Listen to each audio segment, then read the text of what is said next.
बिस्मिल्लाहिर्रहमानिर्रहीम। अस्सलाम वालेकुम। आज 9 जुलाई 2025 है और दिन है बुध का। दो राज जो आपने किसी के साथ शेयर नहीं करने, वो मैं इसी यूट्यूब चैनल पे Jamshed Ansari vlogs YouTube channel पे ऑलरेडी आपके सुपुर्द कर चुका हूँ।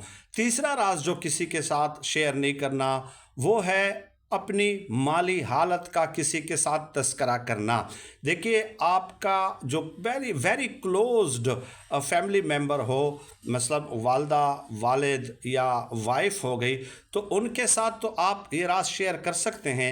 लेकिन इसके अलावा जो आपके नाम नहाद दोस्त होते हैं और इसके अलावा जो आपके रिलेटिव्स होते हैं, अफसोस की बात है, बदकिस्मती की बात है कि आजकल रिलेटिव्स का रवैया भी दुरुस्त नहीं होता। अब ये जो राज है माली हालत का तस्करा, ये किसी के साथ शेयर क्यों नहीं करना चाहिए?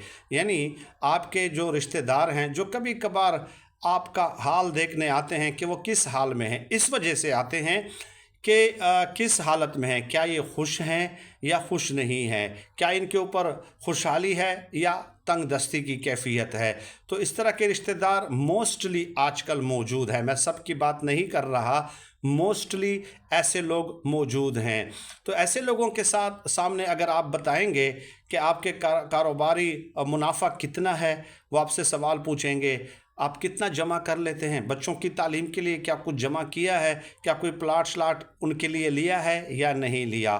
तो ये इसलिए भी नहीं बताना चाहिए कि अगर आप माशाल्लाह से बहुत ज़्यादा खुशहाल हैं तो 3 किस्म के रवैयों का आपको सामना करना पड़ सकता है।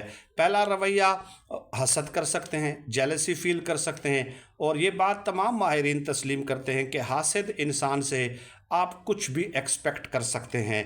दूसरा, जो आपको मुश्किलात पेश आ सकती हैं कि आपके रास्ते में मनफी रवैया हायल हो सकता है। यानी ऐसे लोग फिर आपके तरक्की के रास्ते में रुकावट बनना शुरू हो जाते हैं, आपके रास्ते में इम्पेडिमेंट्स और ऑब्स्टिकल्स क्रिएट करना शुरू कर देते हैं, और फिर जो है आपकी ये एनर्जी वैम्पायर्स ऐसे लोगों को कहा जाता है कि जो कि आपकी एनर्जी चूस लेते हैं।